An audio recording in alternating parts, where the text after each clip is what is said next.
SCERTയുടെ 5ാം ക്ലാസ്സിലെ അടിസ്ഥാന പാഠാവലിയുടെ ആദ്യത്തെ യൂണിറ്റിലെ കാട്ടിലെ കളികൾ എന്ന പാഠഭാഗമാണ് നമ്മൾ നോക്കിക്കൊണ്ടിരിക്കുന്നത്.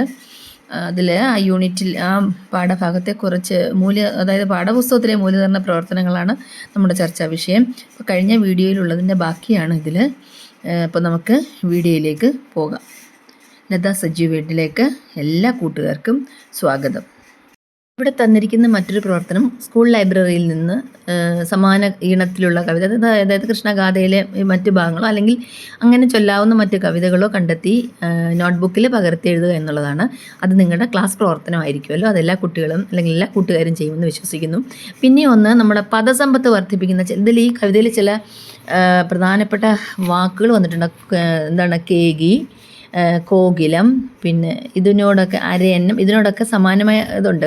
അതായത് കേകി എന്നുള്ളത് നമുക്ക് എന്ത് പറയാം? മയിൽ, മയൂരം എന്നീ 2 വാക്കുകൾ പറയാം. കുയിലിന് എന്ത് പറയാം? കുയിലെന്ന പിന്നെ കുയിലിന് സമാനമായ കോകിലവാണി കോകിലം. കുയിലിന് പറയുന്നത് കോകിലമാണ് കുയിൽ. പിന്നെ കുയിലിനെ കോകിലം എന്ന് പറയാം. കോകിലം, കുയിൽ, അതാണ് 2 പ്രധാനപ്പെട്ട വാക്കുകൾ കുയിലിന് പകരം പറയുന്നത്.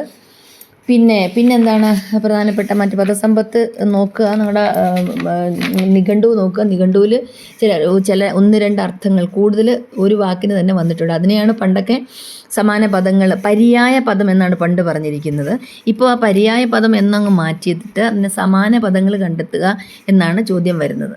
അപ്പോൾ ആ 2 വാക്കുകൾ നമുക്ക് പ്രതീക്ഷിക്കാം. കോകിലവും കേകിയും ഒക്കെ പ്രതീക്ഷിക്കാവുന്നതാണ്. പിന്നെ അരയന്നം.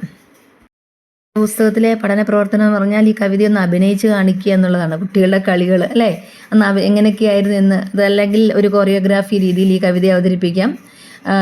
ഇത് ചിത്രത്തിലൂടെ, അതായത് എല്ലാ പാഠവും നിങ്ങളുടെ ക്ലാസ് പ്രവർത്തനങ്ങൾ എങ്ങനെയാണെന്ന് എനിക്കറിയില്ലെങ്കിലും എല്ലാ പാഠങ്ങളും അവസാനിക്കുമ്പോൾ ആ പാഠത്തിൻ്റെ ഒരു ഏകദേശ രൂപം ചില ചിത്രങ്ങളായിട്ട്, അത് കഥകളൊക്കെ ആണെങ്കിൽ നമുക്ക് വളരെ പെട്ടെന്ന് ചെയ്യാവുന്നതാണ്. ഓരോ ഭാഗവും ചിത്രങ്ങളാക്കി എഴുതിയൊരു ചിത്രപുസ്തകം സൂക്ഷിക്കുന്നത് നല്ലതാണ്. ഓരോ പാഠത്തിൻ്റെയും ഒരു ചിത്രപുസ്തകം സൂക്ഷിക്കുന്ന ഒരു നല്ല പ്രവർത്തനമാണ്. അത് ഒരു നിർദ്ദേശപ്രകാരം മാത്രം ചെയ്യണമെന്നില്ല. ഇപ്പോൾ വരയ്ക്കാൻ അറിയാവുന്ന ഒരുപാട് കുട്ടികൾ ക്ലാസ്സിലുണ്ടാവും. ആ വരയ്ക്കാൻ അറിയാവുന്ന കൂട്ടുകാർക്ക് ഓരോ പാഠത്തിൻ്റെ ആശയം ചിത്രങ്ങളാക്കി മാറ്റിയാൽ പ്രത്യേകിച്ചൊരു പഠനം നമുക്കവിടെ വേണ്ട. ആ ചിത്രം കാണുമ്പോഴേ എന്തായിരുന്നു ആ പാഠത്തിലെ ഉദ്ദേശം നമുക്ക് മനസ്സിലാക്കാൻ പറ്റും.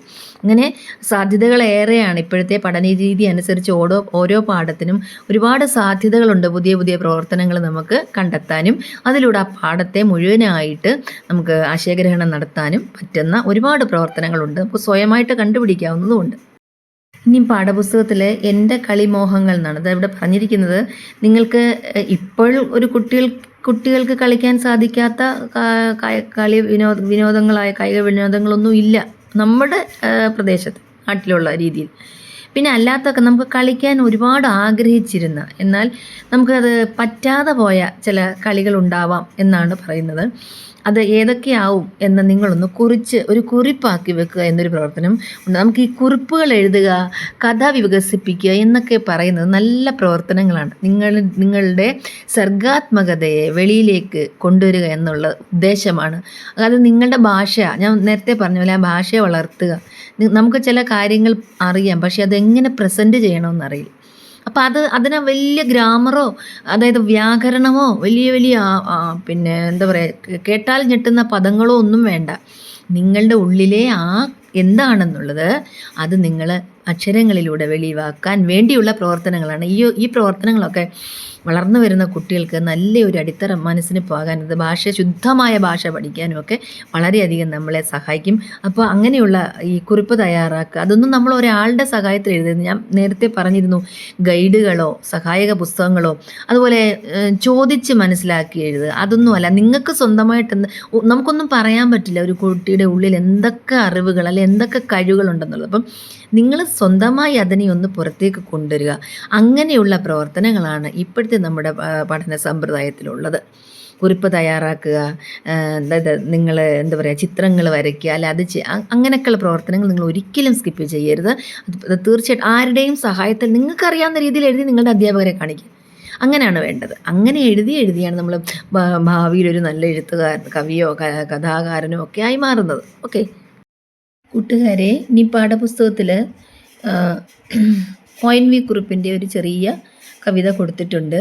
അത് ഒരു പക്ഷിയുടെ തൂവൽ കൊഴിഞ്ഞു വീഴുന്ന ആ തൂവലിനെടുത്ത് നോക്കിക്കൊണ്ട് കവി പറയുന്ന ഭാഗങ്ങളാണ്. അത് നമ്മുടെ ഈ കട്ടിലെ കളികൾ എന്ന കവിതയുടെ അതേ ഈണത്തിൽ തന്നെ നമുക്കിത് ചൊല്ലാവുന്നതാണ്. നമുക്കൊന്ന് നോക്കിയാലോ. ആ കവിതയുടെ വിശേഷങ്ങളുമായി നമുക്ക് അടുത്ത വീഡിയോയിൽ കാണാം. വീഡിയോയ്ക്ക് ലെങ്ത് കൂടുന്നത് കൊണ്ടാണ് അടുത്ത വീഡിയോയിലേക്ക് ഇത് മാറ്റിയത്. അപ്പോൾ ഈ വീഡിയോ എല്ലാവർക്കും ഇഷ്ടപ്പെട്ട് കാണുമെന്ന് വിശ്വസിക്കുന്നു. വീഡിയോ ലൈക്ക് ചെയ്യാനും ഷെയർ ചെയ്യാനും സബ്സ്ക്രൈബ് ചെയ്യാനും മറക്കല്ലേ. അപ്പം അടുത്ത വീഡിയോയിലുടനെ കാണാം. എല്ലാവർക്കും നന്ദി.